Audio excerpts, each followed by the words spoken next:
Comment Paul Biya est intervenu dans le conflit entre Samuel Eto'o et le gouvernement. Ça, c'est ce que nous apprend Jeune Afrique. En fait, le conflit entre la Fédération camerounaise de football et le ministère des Sports semble près de se résoudre.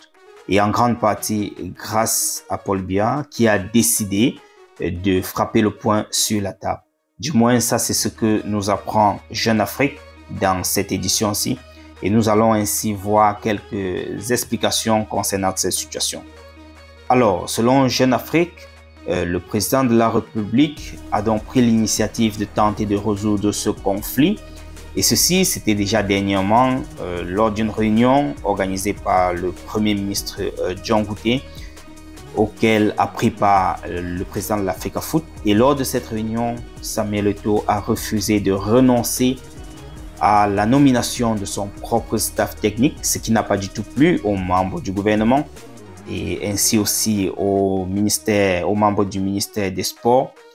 Et voilà, la tension était donc montée et nous savons ce qui en est suivi avec des échanges épistolaires et tout. Samuel Eto'o, entre-temps donc, comme nous le savons une fois de plus, a donc procédé à la nomination de son nouveau staff.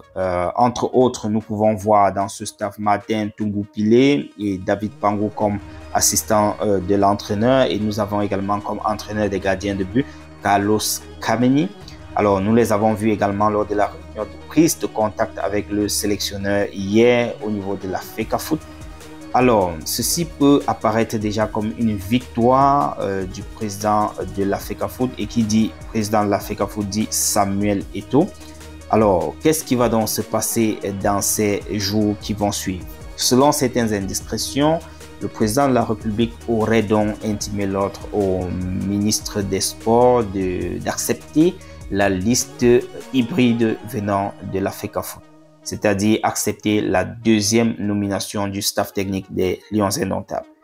Alors, hier, après la réunion, le conseiller technique du ministère des Sports insistait également sur le fait que rien ne devait changer sur la première liste qui a été publiée.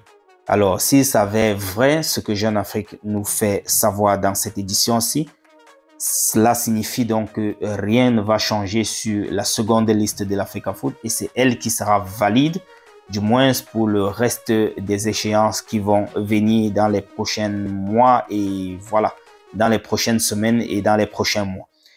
Doit-on donc, dans les prochains jours, assister à une sorte d'échange encore comme on nous a habitués ces jours? Y aura-t-il un silence radio? Allons-nous assister à quelques updates possibles? Du moins, on ne peut rien attendre, just wait and see.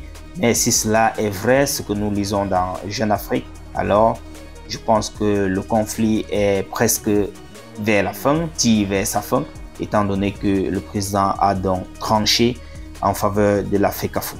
Alors les amis, d'ici à là, restez scotchés. N'hésitez surtout pas de laisser en commentaire ce que vous pensez de cette situation. Et voilà, portez-vous bien. Ciao.